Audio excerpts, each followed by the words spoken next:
Okay, hello. Welcome. Where am I supposed to be looking at? Welcome to the Thursday night class. My name is Maitranita, and I will be. I'm co-hosting, and Akashamitra, who is out of shot, is going to be doing a talk on Kisa Gotami. But we'll say a little bit more near the time. So let's just see. We've got Britta and we've got Philippa who are doing our technical behind the scenes. So I think we'll go to Britta and you'll tell us who's here already. Yes, so we have 11 people online. Oh, welcome. And we have James Newton from Battersea. James Newton. Mm-hmm. Hello. Hello, James. Hello, Battersea.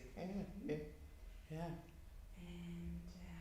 And if they want to say something in the chat, that would be, just introduce themselves a bit more. But it's great to know you from Battersea, James. Yeah. Yeah, and then we have there's always a bit of delay, but we have Gertie from Port Talbot. Oh, Wales. Oh, that's my mum's part of the world. Ah. Oh, okay. Yeah, just across from the Severn Bridge, that end, because I come from Bristol, so I know a teeny bit about Wales. Okay. Hello, Gurdeep. Welcome. Yeah, and we have Kalpana Singh as well. Kalpana. Yeah. And he's looking forward to the Kisa Gotami story. Yeah, it's a wonderful story. I'm looking forward to Akashamitra's retelling of the story. Yeah.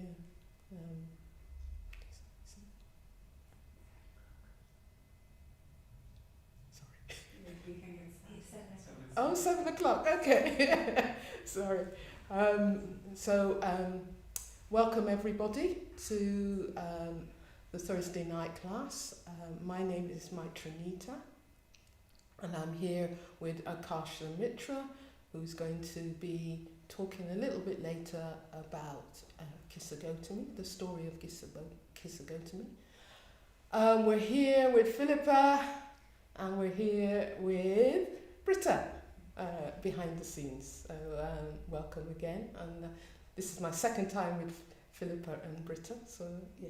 And my first time with Akashamitra, so I'm looking forward to sharing with him. So the session will run, we'll have 10 minutes of meditation, and then Akashamitra will come and tell us one of the stories of the Buddha's life, from the Buddha's life story. And then we will, and then Akashamitra will, what will Akashamitra do? He will have a little break. We'll have a 5-minute break, and then Akashamitra will come back and tell us a bit more of the story of Kisa Gotami. We'll have a time for a question and answer session, and we'll end with a Dharna appeal and transference of merits. So welcome to tonight's session. So who else have we got here, Britta? Plenty of people, so we have 31 people. There's Debbie Rees from Wales. Hello, Debbie. So Port Talbot, and then Debbie from Wales. Welcome. Veronica Fisher from Rochford Rockford in Essex. Oh, hello. Hello, Veronica. Welcome from Essex. And we also have Sophie Castley from just down the road in Mill End. Hello, Sophie. Charlotte Evans from Herefordshire. Hertfordshire? Herefordshire. Okay. Yeah, and Julie Watson from Pacobshire in Essex. All right, so hello, Charlotte, and hello, Julie. Watson.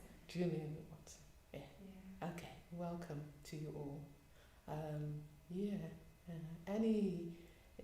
anything you want to share about your day? It's a bit of a drizzly day in London. I don't know if anybody's had sunshine where they've been. Whether you're, everybody's from here right now, isn't it? From the UK. Yeah. We may have people from further afield joining us. We have Stephen from Dundalk in Ireland. Dundalk, okay. Yeah. Welcome, Stephen. Yeah. Welcome. So we've gone twice across the waters, Wales and Ireland. So great to have you here. Yes. And what's the weather like in Dundalk? We talk about the weather.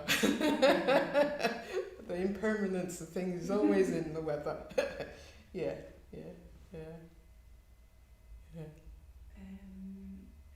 We're waiting for Stephen to let us know. Yeah. There's also Mircea, who's a regular.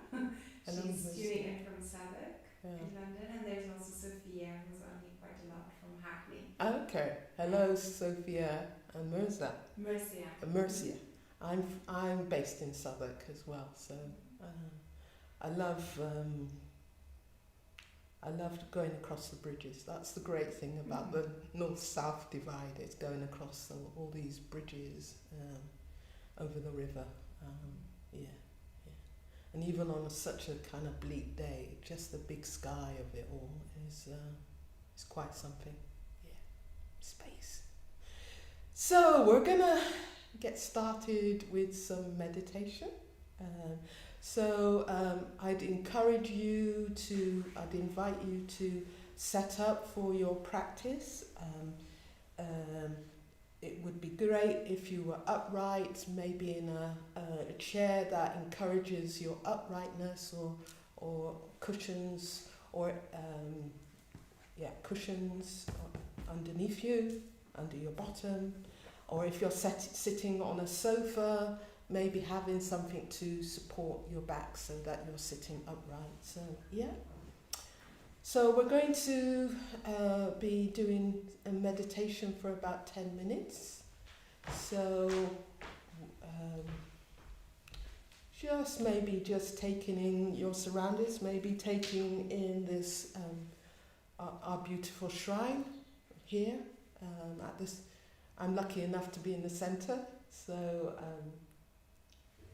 and Britta's making it very atmospheric for us and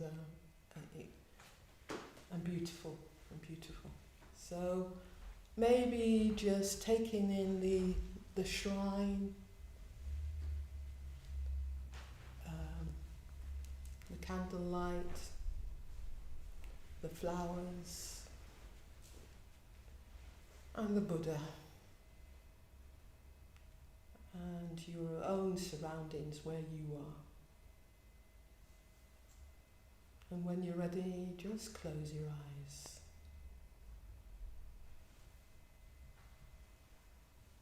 And just take maybe 1 or 2 deep breaths in and some slow breaths out, just to arrive a bit more, be a bit more in this space.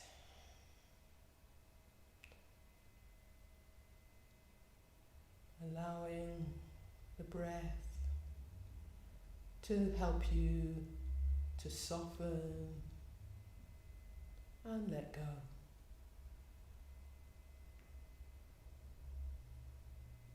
And breathing in, providing energy, and breathing out, releasing, letting go. And all the while still maintaining alert posture that isn't hard or tight. A dance between alertness and softness.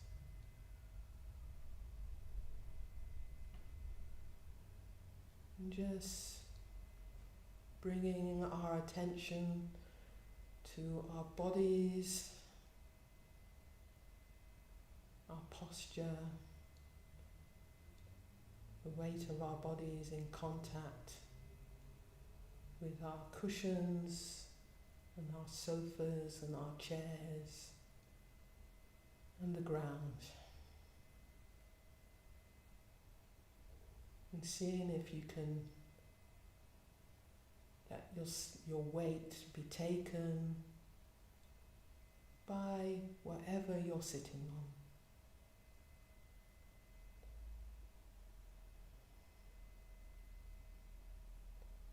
Noticing where you're holding on.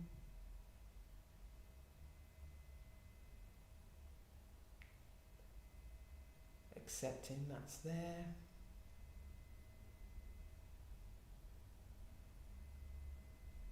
Allowing the breath, just breathing in and breathing out in your natural pattern as it is now. And when the breath comes into contact with the rest of your body,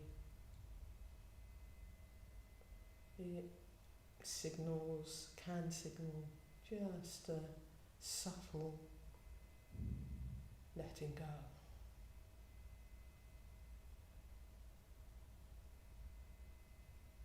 So we're paying attention to our feet and our knees and our lower legs and our thighs.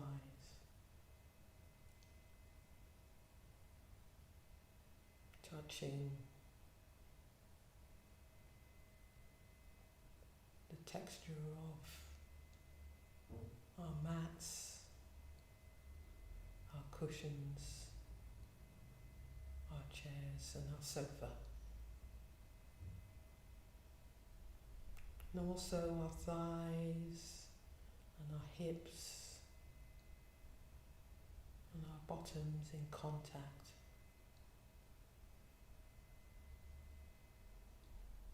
Being held by our support.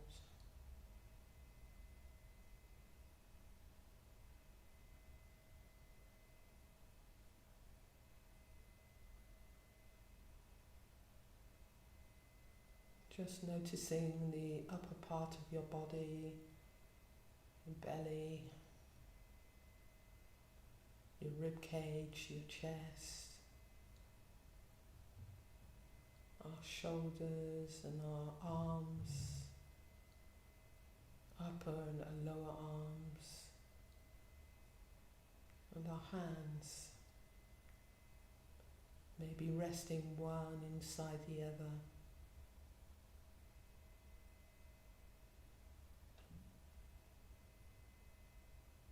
Feeling a sense of weight and gravity, and maybe a sense of lightness too in our fingers and our hands.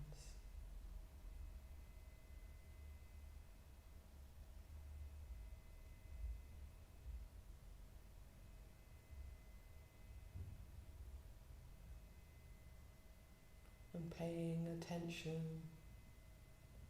inviting your attention to the areas of your body that are pleasant, where there's ease or calm.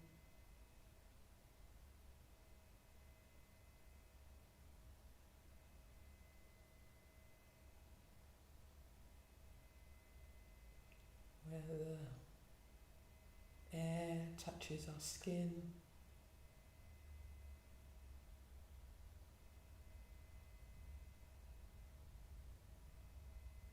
Anything that's pleasant in your experience right now.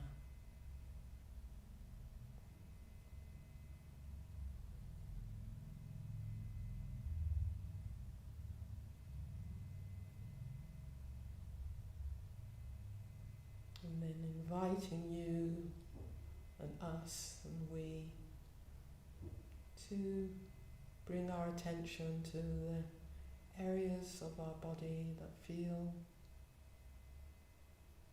neutral or numb.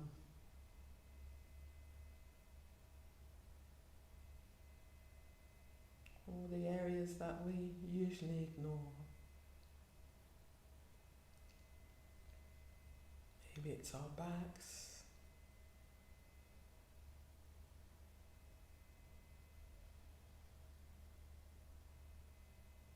our elbows,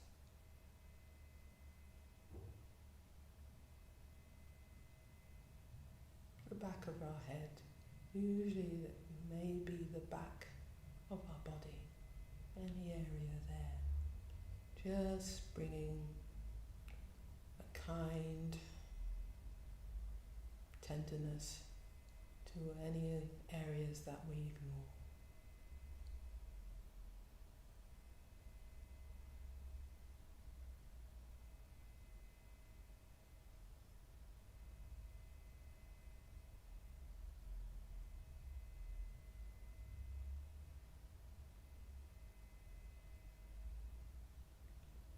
And letting go of the focus on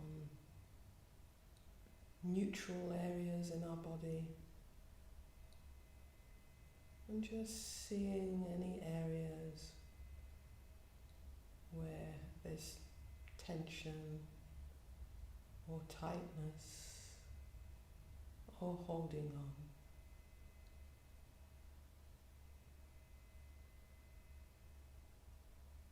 And just bringing a kind acceptance to whatever is arising.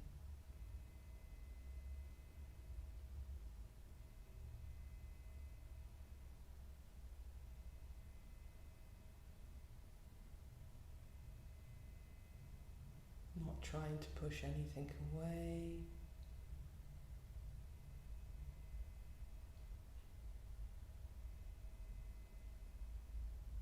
Just trying to be with our experience.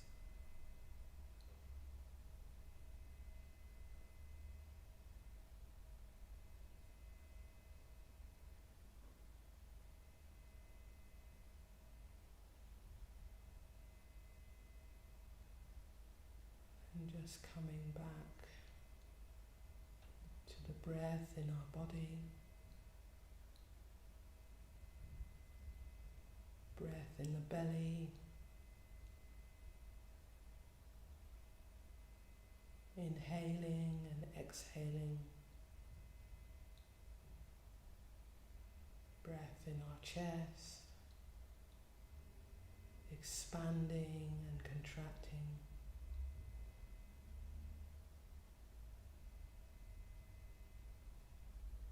the breath, coolness of the air coming in, maybe through our nostrils, and the warmth of the air, the breath leaving our bodies.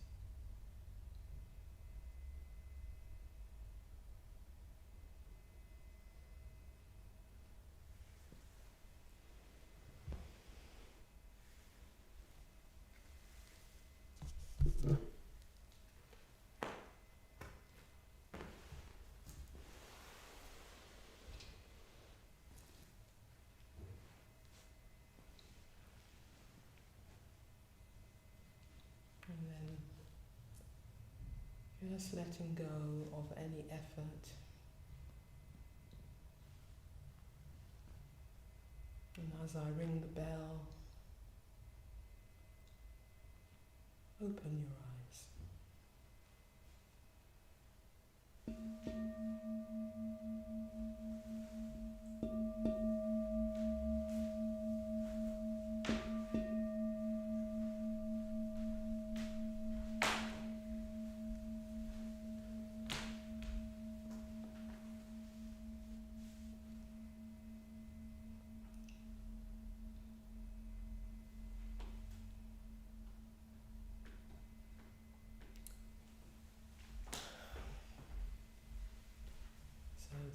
you, Britta. And welcome back. So we're going to bring in Akashamitra to, welcome Akashamitra to the session. And Akashamitra is going to look at the story of Kisa Gotami. Thank you, Maitrinita. Thanks everyone. Thank you for such a beautifully led meditation, Maitrinita. That was lovely. Hello everyone. My name is Akashamitra. And as Maitrinita said, we've been looking at stories from the Buddha's life on these Thursday evenings. And this evening we are going to look at the Buddha's encounter with a young woman called Kisa Gotami. Maybe I'll just get straight into the story. I mean, what we'll do is I'm going to tell the story, and then I'm going to sort of explore it from a couple of different angles, and let's see if her story can tell us anything about our lives. There was once a young woman called Kisa Gotami, and I should say straight away, actually, I had a conversation just before I came here with my friend Sangajit. He may be watching, I'm not sure. And I said it was Kisa Gotami, not as my partner calls her, Kisa Magoti. And I was saying that perhaps Kisa Magoti is something a jazz musician would say to his girlfriend. That's the jokes out the way. Kisa Gotami. And so there was a young woman called Kisa Gotami, and she was alive at the time of the Buddha. So this is about 2,500 years ago in ancient India. And she was a young woman, and she was married quite young, and unfortunately, as is the custom in India, she went to live with her in-laws after marriage, and unfortunately for her, she was very badly treated by her in-laws. So they weren't very nice to her at all. They didn't respect her. They didn't sort of think of her as a full member of the family. They used to treat her quite badly. They used to call her names. They used to taunt her. And life was really, really very difficult for her, very painful for her. And so this went on for some time. And then things started to change because she was expecting a child, and she gave birth to a son. And in ancient India, and still to some extent in India to this day, in some sections of society, it's considered very auspicious if you give birth to a son. And unfortunately, girl children are sometimes not as valued in some sections of society as young boy children.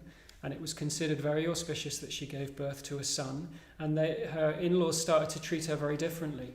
They were very kind towards her, they accepted her, and her life seemed to change. Things seemed to be going very, very well for her. And then at a certain point, her child became very, very ill. And then her child became gravely ill, and then her son died. This was very young. Her son was less than a year old, became very, very ill, and died. And I'm not a parent myself. I can't imagine what that's like. But let's try and imagine what that was like for her. So she was completely grief-stricken. This story is very close to my heart. I mean, I'll maybe say this a little bit later, but it mirrors almost exactly my own grandmother's story, actually. And I'll say a little bit more about that later if there's time. So almost like imaginatively through her story, I've been able to connect to this story, and that's why it's so precious to me. But just imagine what that's like. So she's got this young this baby basically, and she's so racked with grief that she just can't take it in. Basically, she can't rationally come to terms with what's happened to her son. So she's absolutely devastated. And the tradition tells us that, I remember reading one account where it says basically that she's quote unquote mad with grief. So she can't take in the pain of her situation. And so grief-stricken is she that she basically starts going from door to door in her village, carrying her dead child and not being able to accept that her dead child is actually dead. So she starts saying to people, can you help me? Can you bring my son back to life? My son's ill, can you help me? And you can imagine how people reacted to her. I mean, can you picture that in your mind? Somebody's carrying a dead baby and they're saying, can you help me? Can you bring my child back to life? And it's obvious that this child is dead. So it's a really, really pathetic scene. And obviously a lot of people just don't give her the time of day. They think, who on earth is this crazy woman? And a lot of people just say, look, just go away. Look, your child's dead. Can you not see that your child is dead? And this goes on for some time. And then she meets a very kindly man, very kindly, very gracious, very dignified man, who takes her in and sees what the situation is. And he says to her, look, I can't help you, but I know of someone who may be able to help you. And this is a man who once received some teachings from the Buddha, and he knew that the Buddha was staying nearby. So he said, look, there's this teacher living nearby, the Buddha. He's a spiritual teacher. He's a very wise man. Maybe he can help you. So he sends her off to see the Buddha, and she arrives to see the Buddha still carrying her dead child. And this is the part of the story that I find most moving, in a sense, is that the Buddha, he doesn't dismiss her. He doesn't try and give her, a sort of advice on the spot. He can see how grief-stricken she is, and he's very, very compassionate towards her. He's very patient with her. He listens to what her story is, and he says, look, I may be able to help you. So this, she really perks up at this. And he says, I may be able to help you, but in order to help your child, what I need you to do is to bring me some mustard seeds. And Kisa Gotami thinks, well, this is amazing. This is very, very easy. Maybe this man has magical powers, I don't know. Very, very easy to get mustard seeds. In India, every house has mustard seeds. They're used for cooking every day. So he says, if you go and bring me some mustard seeds, but there's just one thing, thing that you need to adhere to, is there must be mustard seeds from a house where nobody has died in that family. So she thinks, okay, yeah, this is great. This won't take me very long at all. So she goes off and, no time to lose, and she starts knocking on doors in the village. And, cut a long story short, it's not difficult to imagine what happens, So every house has mustard seeds, but the first house, their aunt died a couple of years ago. The second house, she talks to a man whose father died just last year.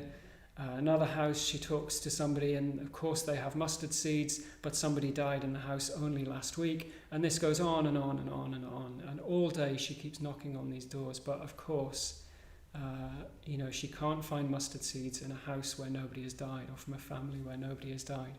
So eventually this starts to sink in, and it starts to dawn on her what the Buddha was trying to teach her, was trying to help her to see for herself. And we'll say a little bit more, and we'll unpack that a little bit more. But for now, what she does is she takes her child off. I find this very, very touching. She takes her child off, and she gives the child a proper funeral. So I guess in India at that time that would have meant cremating the child. And then she goes back to see the Buddha. And the Buddha, in the same way, just welcomes her back with, not quite with open arms, but with very, very kindly eyes, very, very compassionate, very, very serene. He welcomes her back. He knew that she would come back, and she comes back without her child. And she becomes a follower of the Buddha at that point. So she actually spends the rest of her life in the Sangha, in the community of the Buddha's disciples. So maybe we'll say a little bit more about what happens to Kisa Gotami after that point, but for the moment that's where I'm happy to leave her story. So the first thing I want to say about her story, I think this is kind of obvious, but the first thing I want to say is that it's not her fault what happened to her. Like, she hasn't done anything wrong. I think it's really, really important to say that. So, often we can find ourselves in very, very difficult predicaments in life, can't we? And we find ourselves in very, very painful situations. And we can feel like it's because somehow we've done something wrong, or we've made a bad decision, or it's our fault. And I'm sure in Kisa Gotami's story, there would be a lot of self-blame. And it's very, very important, I think, to say right from the off that, what happened to her is not her fault. And a lot of it was to do with other people's expectations of her, because she's not just grieving because of the loss of her child, but she knows that without the son that she's born to this family, that she'll be completely disgraced and she won't be able to go back to her family. So it's not her fault. And our suffering is not our fault. So, all of us suffer in one way or another. I was thinking about this on the way here, and I was cycling, and I was thinking, gosh, every single person that I see on the way here has some kind of grief or pain or suffering in their life. And it's not because they've done something wrong. I have grief and pain and suffering in my life. It's not all my life is made up of, but there is that in my life. And it's not because I've done anything wrong. It's because I'm a human being. And I'll say a little bit more about this as we go on, but I think that's an important place to start. Is it's our suffering is not our fault, but human suffering is where the Buddhist path begins. It's the Buddha. One of the ways that the Buddhist path is talked about is that it's said that the Buddha was concerned with suffering and the end of suffering. So as human beings, we suffer. There is always going to be a certain amount of pain and disappointment and unsatisfactoriness in our life. But what the Buddha was concerned with was ending that suffering. And you can see this even just in microcosm in this story, that you have everything in that story. It's like a microcosm of the Buddhist path, that the Buddha was concerned with ending human suffering. So what's the answer? What's the answer to human suffering? And this made me think a little bit. It made me reflect. It's tempting to come at this from this angle. Like, you could think of it in terms of, okay, well, what can the Buddha tell us that is going to end our suffering? Or, what do we need to know to end our suffering? And I think to think in that way is completely natural, because that's the way we tend to approach most things, isn't it? We tend to think in terms of concepts, and we tend to think in terms of, well, if there's a question, like, how do we end suffering, then there must be an answer. And I think, I was thinking about this a little bit. That's how we do it at school, isn't it? It's like there's a question, there's something we need to find out. And that works fine if your question is something like, I don't know, like who was the first king of England, or how tall is Mount Everest, or something like that. But for a question like how to end human suffering, you're not going to get an answer, basically. There's nothing that the Buddha can say to you that is just going to be like a silver bullet, that is going to be a cure-all.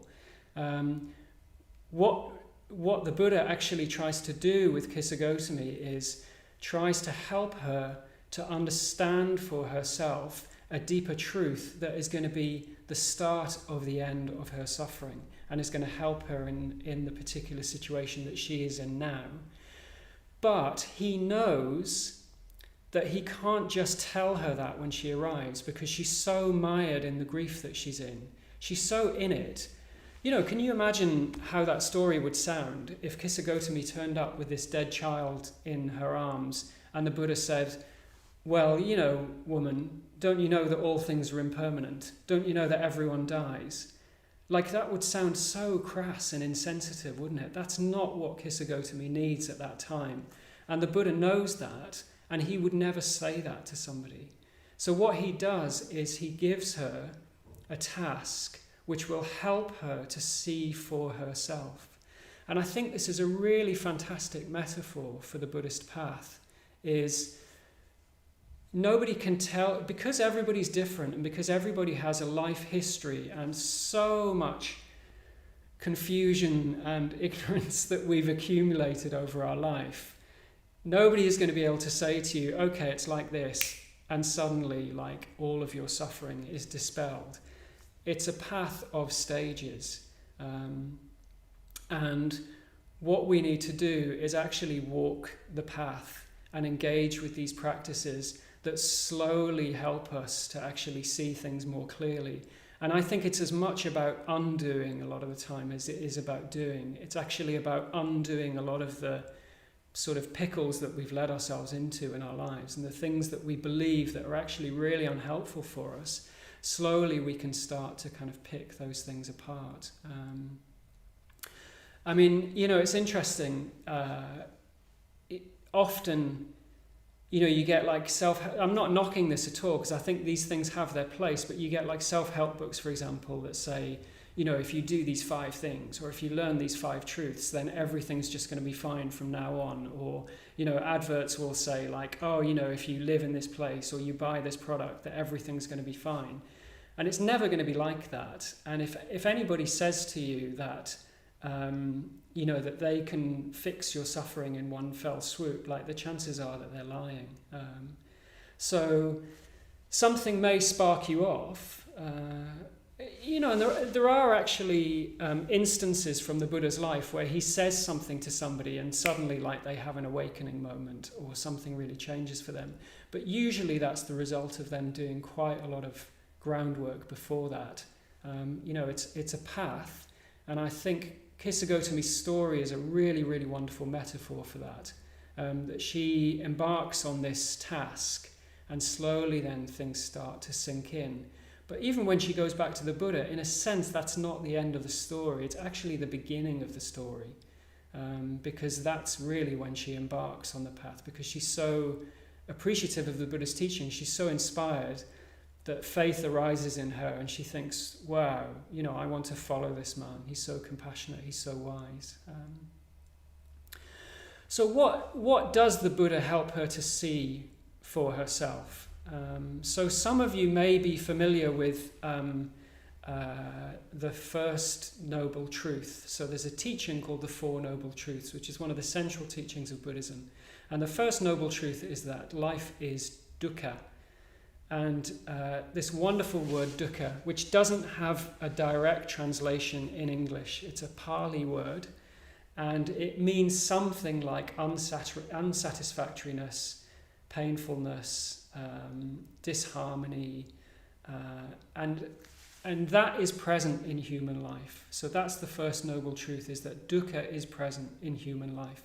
It's interesting, so under normal circumstances, not now, but under normal circumstances, I work in India 2-3 months of the year, and so I'm learning Hindi at the moment, and the word in Hindi for sadness is dukhi, which is, I think, is quite interesting. So that's obviously very, very similar to dukkha, so it must be the same etymology.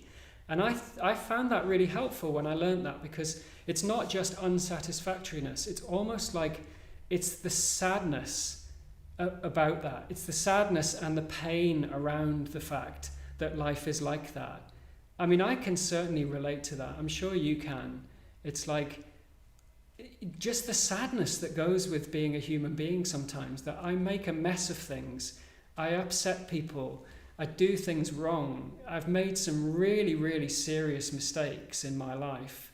And the pain of that, you know, it's really, really painful. But what the Buddha taught was that dukkha is present in human life, but that kind of suffering actually can be transcended. It's not necessary to have that in your life. Like, if that was the Buddha's teaching, is just that life is dukkha or life is painful, then that would be pretty bleak. But his teaching is actually that there is more than that. Human beings have potential to ultimately completely transcend dukkha, but even before that by following the path and by following what the Buddha taught, that actually we can change that about us, that suffering, we can begin to lessen it in our lives, and ultimately we can completely move beyond it. But we can't do that by trying to set up our lives or trying to live our life in a way that just sets everything up so that like life just completely works for us on its own terms. We can't rely on our relationships. We can't rely on our children. We can't rely on our achievements. We can't rely on our good looks if we have them. I'm not speaking personally there. Whatever it is that's kind of like a sort of a worldly thing, then ultimately that's going to break down and it's going to let us down, or it's going to disappoint us. And that's what Kisa Gotami's story tells us, is we can't rely on anything in the world. The only thing that we can rely on, what the Buddha taught, is that we can change our relationship to suffering. And we change our relationship to suffering through changing ourselves and through becoming wiser. And when we do that, what it does is we become bigger than our suffering. That's the only way to change human suffering, is to change our relationship to it. And again, we see this in the story, is that Kisa Gotami, he can't bring her child back to life. Even the Buddha doesn't have the power to do that. All he can do is help her to see differently and to change her relationship to the problem and to give her a bigger perspective. And that's what that teaching is about, is what she realizes is, okay, there's this intense grief, there's this intense pain in me, but it's not just me, it's everybody. And when we start to realize that, what that means is, well, I don't know, my experience of that is that it changes how I feel about it. When I feel that I'm uniquely flawed and that I've failed somehow, and that my suffering is the result of my wrongdoing, or it's because I'm like a slightly, like a faulty human or something, or I don't quite work, or there's something wrong with me. That's a very different experience from realizing that actually everybody suffers, and as Kisa Gotami found out, everybody has pain and suffering and loss in their life. When we really start to realize that, what it does is it enables us to have a much, much, much broader perspective, and it enables us to feel very, very connected to everybody else in their suffering as well. So it's like we're no longer this isolated human being alone with their pain and loss and grief and whatever it is. It's like suddenly we open up to the whole of humanity, and we realize that we're all in this together, and that actually we're all connected in that way. And then in Kisa Gotami's story, what that does is it opens something up in her. It's like the Buddha gives her this real wisdom teaching, and that takes care of, that changes her perspective on her immediate situation, but it also lets her realize that this isn't the end of her life, that there is more possibility for her. And I find that really moving. I think it's really wonderful. And I think there's something in that for us as well, that no matter what we've gone through, or at the moment, no matter what we're going through collectively. I mean, it's interesting, Pippa and I who's doing the tech this evening, we're just having a conversation earlier about, this is the first time certainly in my lifetime, that the whole world is going through this kind of collective experience at the moment. And we were talking about it almost as collective grief. I've been feeling very kind of affected and saddened, particularly over the last couple of weeks, by what's happening in the world. And there will be people who have lost people, and there'll be people who have lost their jobs and are in very, very difficult circumstances.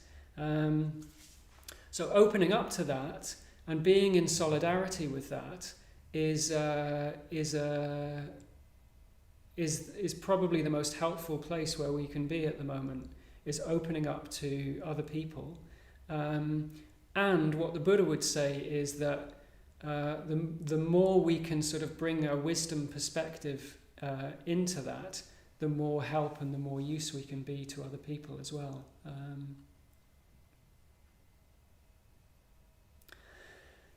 So I think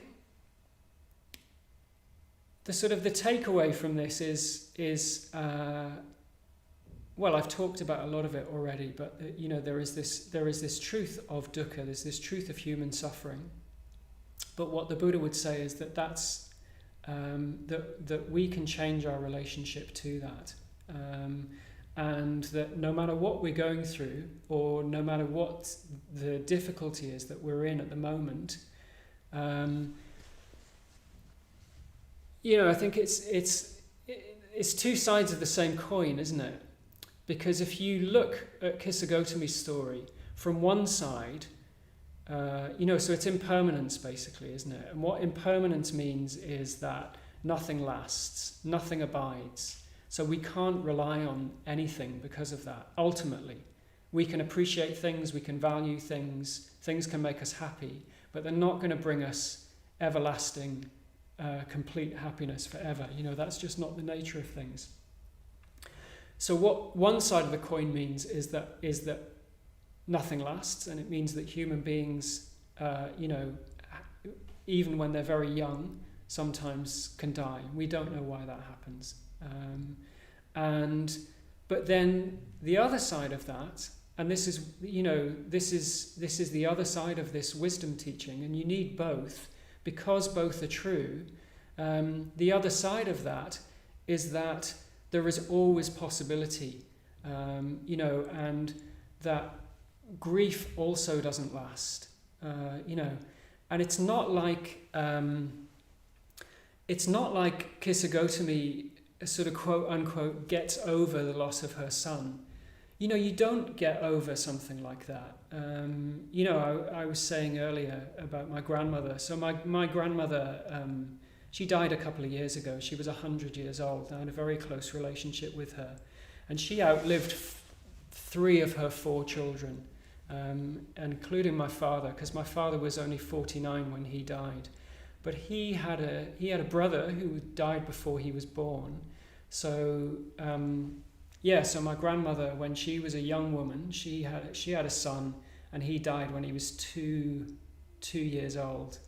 And she was so grief-stricken that she couldn't cope with it. She couldn't handle it. And her son died on this particular morning, and this was in the middle of the Second World War in Newcastle in the north of England. So if you can imagine this, your son dies, and basically he died, and she left him in hospital that day and in that morning, and went back to work that afternoon because she was so grief-stricken. She didn't know what to do.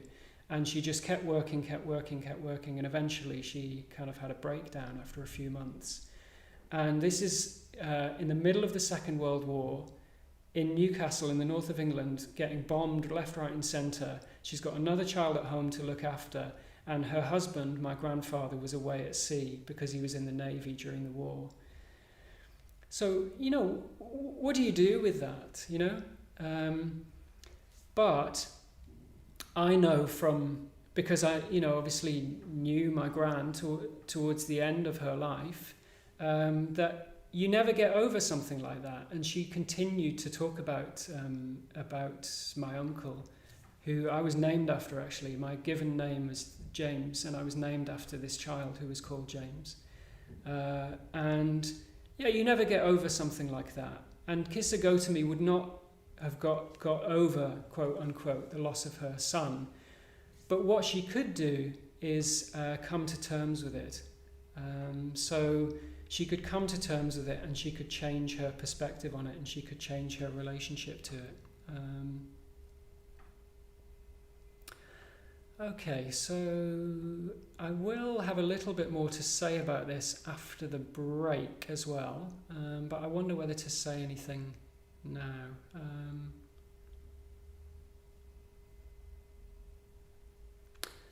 I think the only thing to say really is is think about this story. So take it away and reflect on it and turn it over in your own mind. So very much like very much like this story. I can tell you this story, but the best thing is if you actually take it away and reflect on it and think about it for yourself.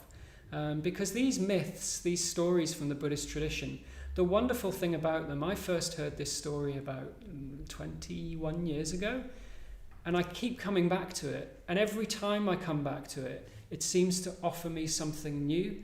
And that's what happens with these stories from the Buddha's life. So all of these stories that we're telling you, what I'd invite you to do is to take it away and actually reflect on it for yourself.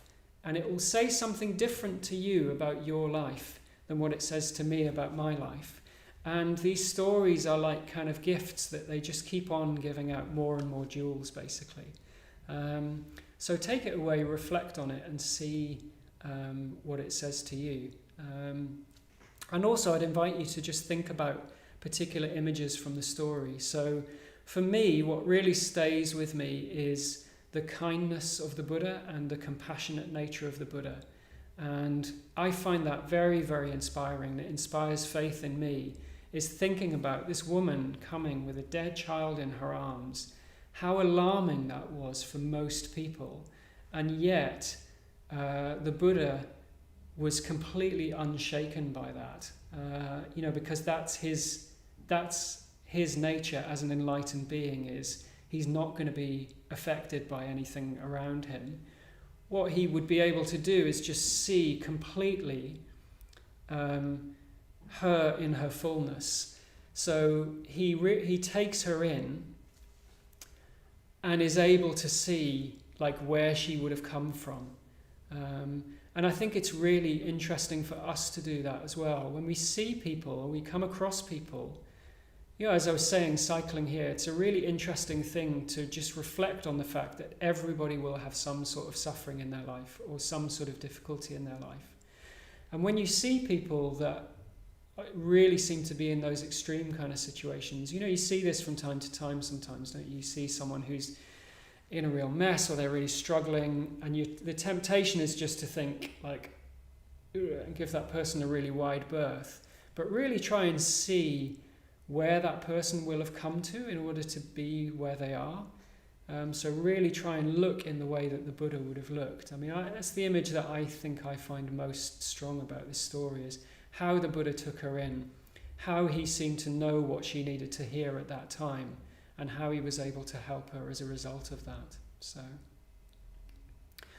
okay, so maybe we'll leave it there for the moment, and we're going to have a 5-minute quick tea break, so you can pop off and go to the loo or grab yourself a cup of tea or whatever you need to do, and we'll come back at precisely 7:56. If you want to be that precise about it, or more or less at 5 to 8. And I'll say a little bit more, and then there'll be time for questions. So while we have a quick break, if you have questions as well, or you have anything that you'd like Maitri Nita and I to talk about, or any questions you have answered, you can put those in the chat now or when we come back as well. Okay, so see you in a few minutes.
Okay, so welcome back, everyone. Yeah, and so I'm just going to talk for a couple of minutes, and then Maitri, and myself, there'll be some time for answering questions as well. So you can put questions in the chat. I'm very happy to answer your questions.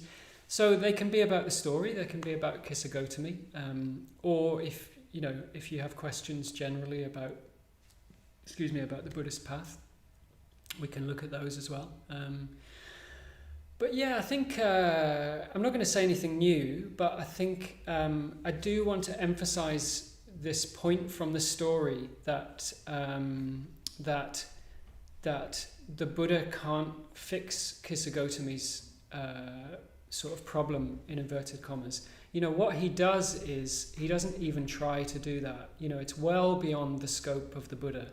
And that's a kind of a core teaching from the story is no matter what happens, we can't bring dead people back to life. We can't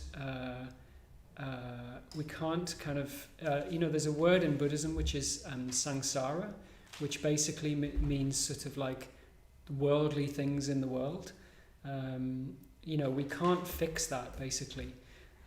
Because that's often the way, isn't it? Is we even if consciously we know that, for example, we're going to die, or that a relationship can break down, or that we can lose our job, or that we're going to get old, or whatever it is. Even on some level, if we know that, as human beings, there's something in our mind that subconsciously is like, if I do this, everything will be okay. If I can just get to the point where such and such happens, then everything will be all right. If I, for example, was to have lots of money, then everything would be okay. If I was to become very successful, in inverted commas, then everything would be okay. And what the Buddha helps Kisa Gotama to see is a universal truth in this story is that you can't fix that. You can't get anything like that to the point where it can ultimately be relied upon. But you can change your relationship to that kind of suffering. But that will be something that takes time. This put me in mind of a story when I first came along to a Buddhist center, 1998 I think it was, and there was a man called Mangala who is still part of our Buddhist order. He's a lovely, lovely man. And I was a young man at the time, 22 I think I was, and I was doing this course with him, Introduction to Buddhism and Meditation, and I remember sort of jokingly, but it was really funny, he was talking about running these 6-week courses, and I can't remember how it came about, but at some point he said, it's quite funny that basically people pay their £50 or whatever it was back then, this a long time ago. And he said basically people preferably that they want enlightenment, and they preferably want it by the end of 6 weeks, and of course that's not possible, is it? And often consciously or subconsciously we sort of come along and we want the answer. Basically it's like, look, tell me how to fix this, like you're the wise one, tell me what I need to do. And in a sense, that's fine, but the way that we need to approach this, something I find very, very helpful is somebody that I look up to very much, my friend Jnanavacha, who quite a lot of you will know Jnanavacha. He teaches a lot at the London Buddhist Centre. He's a very, very wise man. And he always says to me, and I think he says to everybody, is think about what the next step is for you. That's the best way to think about it, is we need to sort of keep the end goal in mind, but you also just need to think about what's the next step for you. It's a path of gradual steps. Human transformation, human beings are complex. So human transformation is not something that is going to happen overnight. We can suddenly actually have very, very, it can feel like we advance very quickly sometimes. But often there's a lot that that we're working with basically, and it's different for each person. And as I said earlier, I think it's often about undoing as much as it is about doing. We've got ourselves into certain situations or certain ways of thinking about things, And slowly we can start to unpick that and create, a more healthy, sort of wise way of looking at the world. But the Buddha's able to do that with Kisa Gotami right at the start of her journey, and he gives her this wonderful gift. He basically gives her back her life, I think. When she comes to the Buddha, it's like her life has ended. She knows she can't go back to her family. She's desperate, she's grief-stricken. And what he does is he gives her back her life. He gives her this sense of possibility about the rest of her life. She's only a young woman. And she becomes a follower of the Buddha. And it's said in some versions of the story that eventually she became enlightened. She had this incredible sort of impetus for practice. She's come from great suffering. And in a way, I think that will have propelled her forwards into following the Buddha, but also, I think, becoming part of the Sangha. I think that really warms my heart to think about her becoming a part of a community where people really loved her and accepted her and encouraged her for who she was, and not because she was not because she was a mother or because of where she came from, but actually just because she was a human being. I find that very, very heartwarming. Okay, so maybe that's enough for talking about the story from me, and what we'll do is I'll invite Maitrinita back, and there's a little bit of time now for questions if people have questions. So Maitrinita's doing a round of the shrine room. Coming in from the other end. So if you've got questions, and then Britta will read them out and we'll repeat them, and we can have a chat between us. Yeah, so the first question is from Linda. Mm-hmm. And she wants to know, Maitrinita, about your meditation. You said something like sending kindness to parts of your body or yourself that need it. And she wants to know what exactly you mean by that and how you could do this in a practical way. Sending kindness to the parts that need it. Yes. There used to be a Guinness advert about. It's Heineken reaches the parts that other beers can't reach. Yes. Thank you, Linda. Thank you, Linda. You might need to repeat the question. So it was a question from Linda about what do you in the meditation. Maitrinita was talking about sending kindness to parts of our body or parts of ourselves that might need it. Yeah. What does that actually mean, and how does that work? Well, I think particularly with the Metta Bhavana practice, that there's sometimes an intention. Our intention is half of our practice. That we may not be at the place of feeling kind enough for parts of ourselves, but if we've got the intention, that the mindset, even if it's not all of us is behind it, that momentum will grow. That momentum of kindness will grow. So this, I think, is what I was talking about. That you may not feel that now, but over time, just like with Kisa Gotami, she had to be and accept what her grief or parts of herself that she wasn't aware of or hadn't come into being, and then over time with kindness, the kindness of the Buddha, the kindness of seeing the connections with everybody, she kind of made that transition. I think you have to be with where you are now. This is the kindness I feel for me, accepting where you are, but also having a wish for yourself. That's where I feel you can go with kindness, I think. So practically then in meditation, like how... So I maybe say something a bit about what I think, but I'd be interested from you as well. So practically, if somebody's fairly new to meditation, practically in meditation, how do you send kindness to parts of yourself? Like if you sat there meditating, what is it that one actually does? Like what does that mean? How does it work for you? For me, it's probably being able to just sit with what arises, and just for now, it can be just sitting with what arises for me, and that is the kindness. Even if I dislike it, if I want to push it away, or I don't want any of it, sitting with it is the kindness. Just even if it's for 15 seconds or 10 seconds. Yeah, and not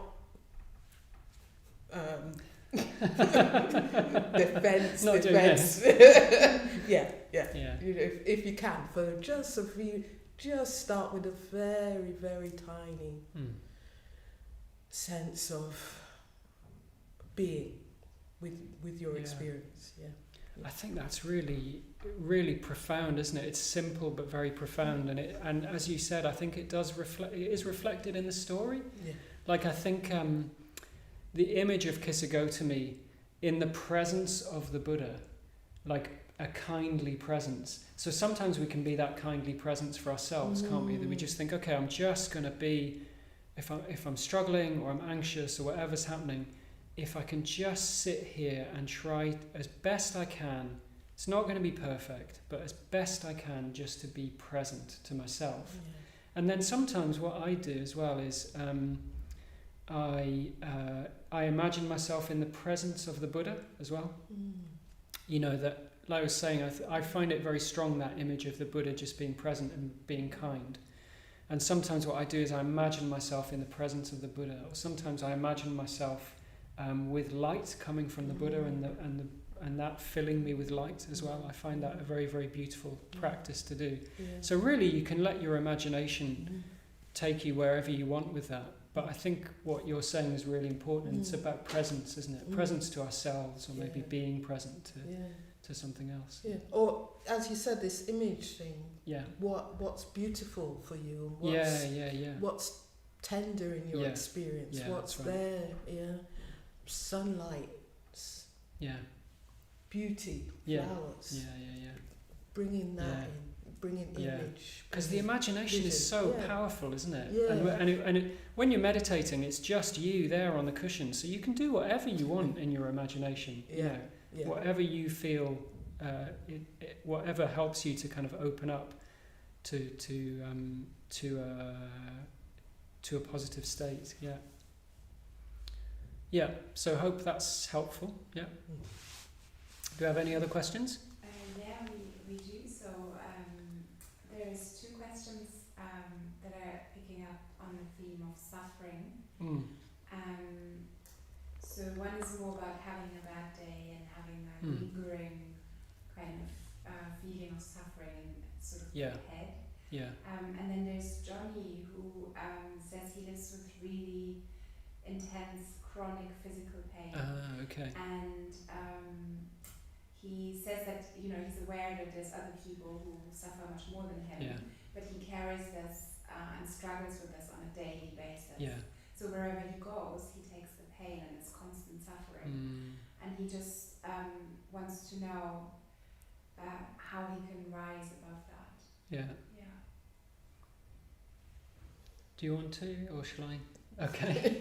So maybe I'll offer some thoughts on that. Yeah. And then, so the first one, somebody was asking about, just on a slightly more mundane level, just when you've had a difficult day, or when you've had a day and this, at the end of the day something is lingering, or there's some kind of suffering or some sort of difficulty with the day.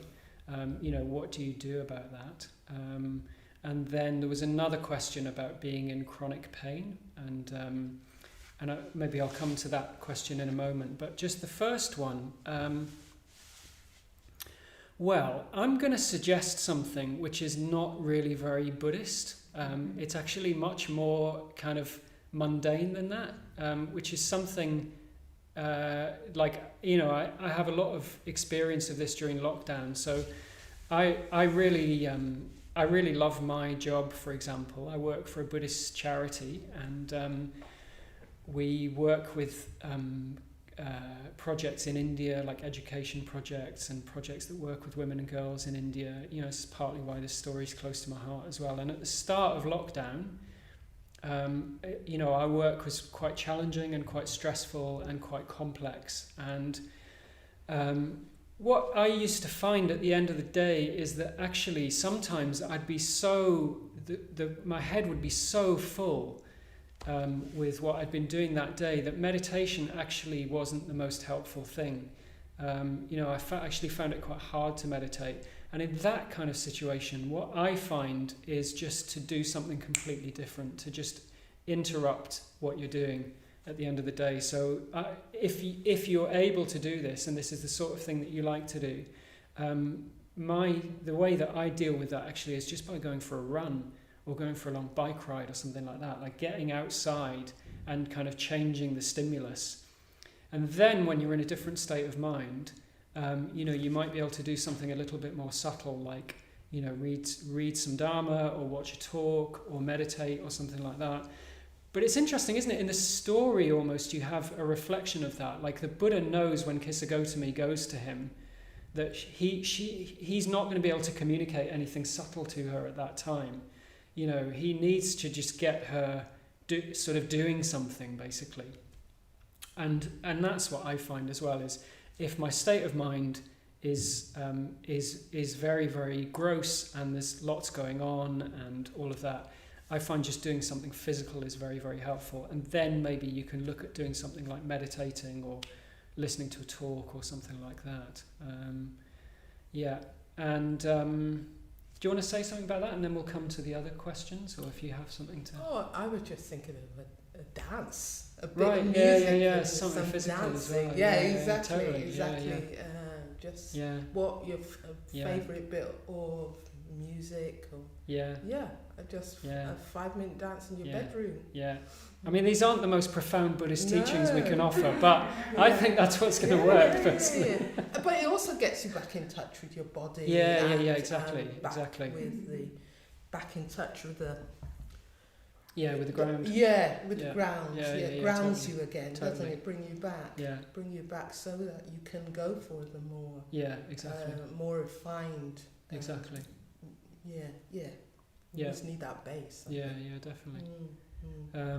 And then the second question was from Johnny. So Johnny was talking about living with chronic pain and the suffering that comes with that. I have to say, I'm wary of saying too much about this, Johnny. You know, because I really respect the fact that your experience is going to be very, very difficult, and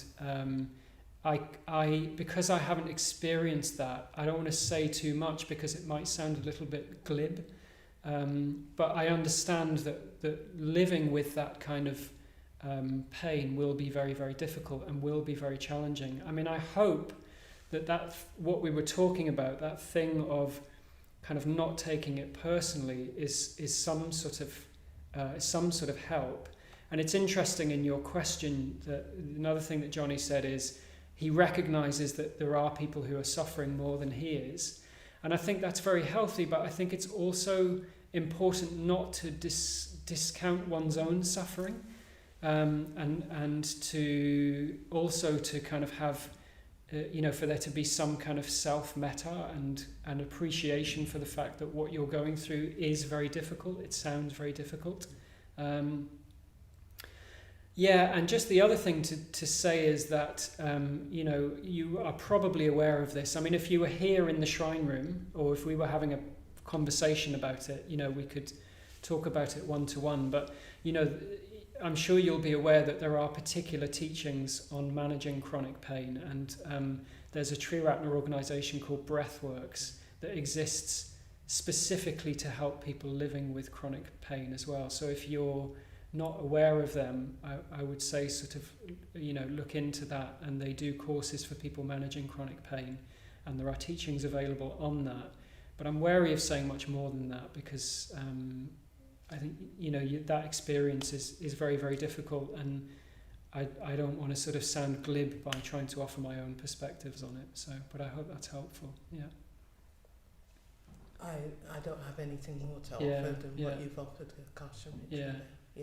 Yeah, great. But thanks for the question, Johnny. Yeah, great. Yeah. And so Mercia, she has a question, and she also recommended to Johnny a book by Vidya Malabar, Living with Pain and Illness. Great. It's a great shout. And her question is, she finds relief to be reminded that grief and suffering are universal. And while she heard the question before, she was quick to forget it. Sorry, it's like expanding. So why do you think we forget teachings? Yeah. And is it conditioning? She wants to know. Yeah. So the question, was it Marcia? Mercia. Question from Mercia is that she said she found it helpful, this thing about the universality of dukkha and suffering, and that why do we forget that, basically, and is that conditioning, and yeah, I mean, you've hit the nail on the head there, Mercia, really. I mean, that's what it is conditions, isn't it? So, the Buddha taught famously that things arise in dependence on conditions, and when those conditions are no longer present, then those things cease. So, in a way, you could see it that in a certain kind of sense, we are a set of conditions, aren't we? We're a set of conditions conditioning other conditions, and we're conditioned by those conditions. So you've got this sort of endless interplay of conditions, and we're born into a certain situation, and there are certain assumptions that we've intentionally or unintentionally acquired about our life. And I think this relates to what I was saying earlier about, that from my perspective, the Buddhist path is as much often about undoing as it is about doing. That actually often what we need to do is we need to clear the decks enough so that wisdom teachings can actually penetrate deeply enough. Because often what our minds are like is they're like this sludgy, messy kind of, just my mind actually. I'm sure all of your minds are like these pristine, but sort of, like going on retreat is a good example, isn't it? That's why it's so helpful to go on retreat, is actually, when you're on retreat, just being in a place where your mind isn't full of stuff and you're not looking at your phone or your laptop all the time, and you actually just have space. Well, what can then happen is, in that space, something else can arise. That thing is present all the time. So wisdom is our potential. It's not like it's something that comes. There's different ways of talking about it, but it's not like it's something that comes from outside. You could almost think about it as like it's our potential. It's within us. Otherwise, we wouldn't be able to relate to the Buddhist teachings. But it's like it gets trampled down, and it gets what's the word? Sort of obscured. It gets obfuscated, and we basically, a lot of the time we're not able to make sense because our minds just aren't clear enough and aren't sort of empty enough, basically. And as you said, it's part of that is actually undoing the conditions. It's setting up the conditions for something new to arise, but part of it is undoing the conditions that stop that thing from arising in the first place. Yeah. Would you have anything to add to that? I think meditation. Yeah. Meditation is recollection, isn't it? Sati is recollection. Yeah. So remembering. Yeah. That sense of remembering comes. Remembering what is what we really want. Yeah. Remembering what is magical about our beingness. Yeah. What we truly want as human beings, but that gets forgotten. Yeah. But with meditation, coming back again and again, becoming clearer, so that that experience starts to kind of be integrated with us. That's right.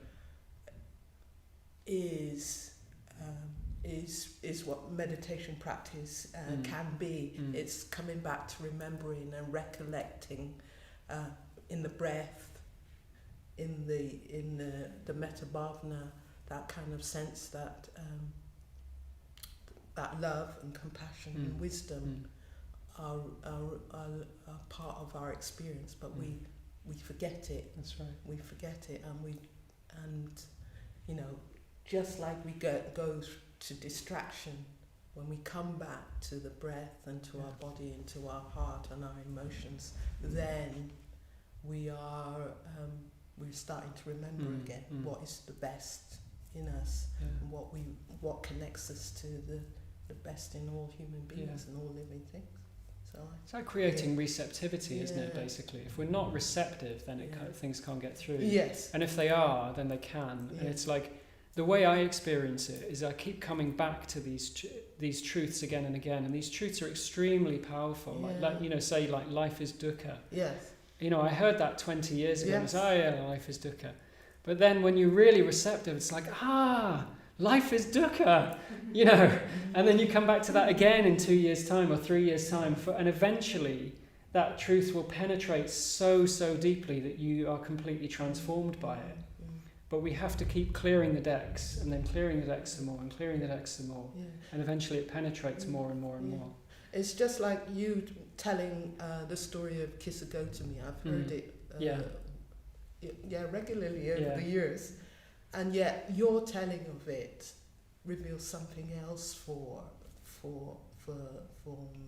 me about that story, and it goes in deeper. Yeah. It goes in... It just resonates. It keeps resonating, as you said. That's the magic of the encounters that Buddha has had in his life. They keep reaching in and soaking into us and transforming us. And So I think it was a really wonderful interpretation and the perspective on Kisa Gotami and the four noble truths. Thanks, Yeah, I mean, I'm constantly, not constantly.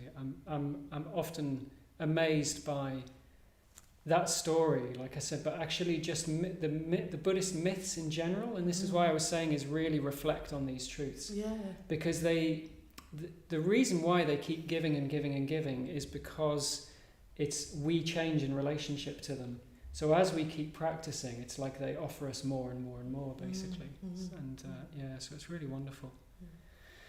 Okay, so we might need to start winding up there, actually. I don't know if there are any more questions, but maybe we can hopefully get them answered some other time in some other way, or you can bring them back to next week. So Kisa Gotami will come back again. Absolutely. She always does. Great. Okay. Yes. Yeah. So I'll hand over to you, my Trinita. Okay. Thank you. So we just want to thank you once again, Akashamitra, for a wonderful session. Just want to talk about dana and giving and generosity. The centre really runs on your generosity, and that can be, ideally when in the pre-COVID world, and I guess once COVID has, changed us, I don't know what we'll look like, but practical support is a great support here, coming and volunteering. We've got the wonderful Philippa and Britta volunteering for us, but hopefully we'll we'll have more volunteers as the centre opens. But another way of giving for the London Buddhist Centre is to give us some money. This class, ideally, we'd love to you to give £10 for the class. But if you can give what you can, that would be wonderful, just to help the centre and the team and this building, electricity, gas, heating, that keeping the upkeep of this wonderful centre in the middle of Bethnal Green going. So yes, if you can, please just give what you can, or ideally £10 for the class, as dana. So I think that's it. So we're just going to do Transference of Merits and say thank you again to Akashamitra for today. Next week we have Akashamitra in my position. That's hosting, right. Yeah. And he's got our chair, Kisa Gotami, talking about Story of Nidhi Nidhi next week, which Story is of it's a Nidhi. wonderful story actually. It's a really good follow on from this evening. So yeah, do tune in for that. I think it'll be a wonderful evening. Yes. And Suragupta, as you may know, is a great storyteller. So She used to be a professional storyteller, so yeah, she's very, very good at it. Yeah. So do come. I don't know if Philippa and Britta are going to be here next week, but yes. So yeah. So let's just settle down, and we'll maybe just take in this wonderful image of the Buddha again. This Buddha and Kisa Gotami and the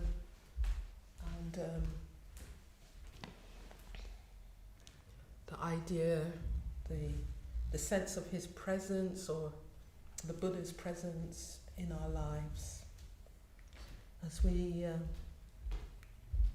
will do the Transference of Merits in call and response.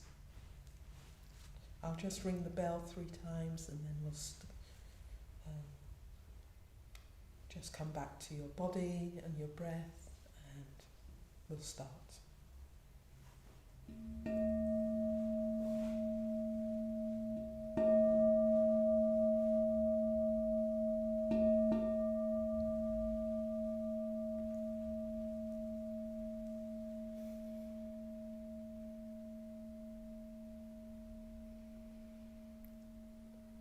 Transference of merits and self-surrender.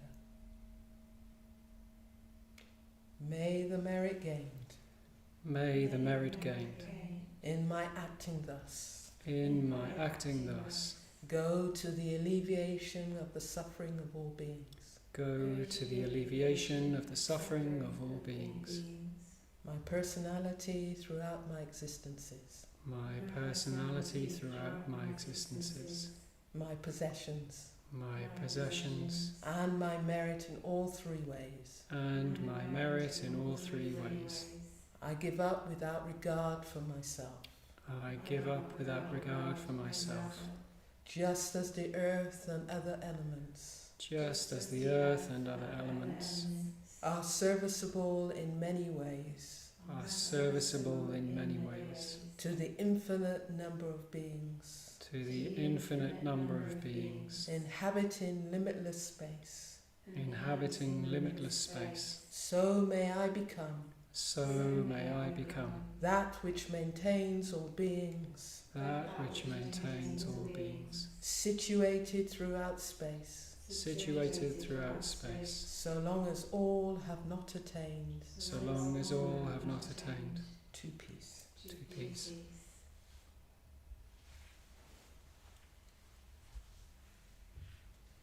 So, thank you to everybody for attending. Thank you to Akashamitra, Philippa and Britta, and for your wonderful questions and the explorations, and to let the story of Kisa Gotami and the life story of the Buddha continue. So thank you. Thanks everyone. Yeah.